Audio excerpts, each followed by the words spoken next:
Saudara, harga penjualan gula pasir di pasar tradisional Banda Aceh masih tinggi. Kenaikan harga ini sudah terjadi sejak 2 pekan terakhir. Harga gula pasir per saknya meningkat Rp90.000 dari harga normal. Pedagang meminta pemerintah untuk menstabilkan harga karena permintaan gula meningkat saat mendekati bulan Ramadan. Harga gula pasir di pasar tradisional Banda Aceh melonjak drastis sejak 2 pekan terakhir. Pedagang mengaku harga pembelian di distributor Sumatera Utara juga mengalami kenaikan. Sebelumnya harga gula pasir per saknya dijual sebesar Rp690.000, kini meningkat menjadi Rp780.000 per saknya dengan ukuran 50 kg.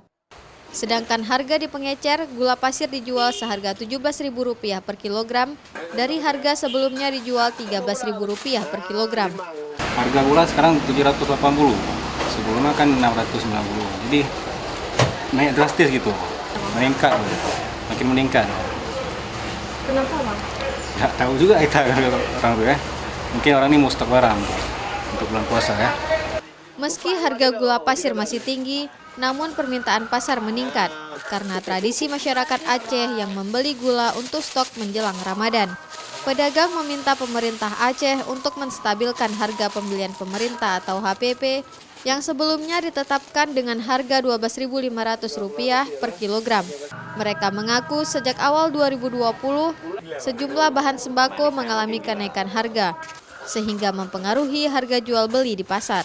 Selama tahun 2020 kami lihat itu udah jauh di atas harga head itu harga gula. Kalau sebelumnya ya masih harga 12.500 kisaran segitu.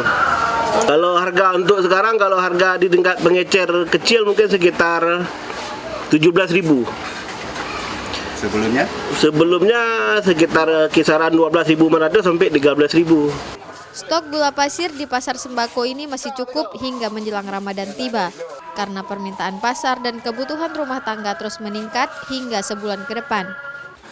Tak sedikit juga masyarakat yang mengeluh karena harga gula pasir melonjak drastis. Nova Misdayanti, Kompas TV, Banda Aceh.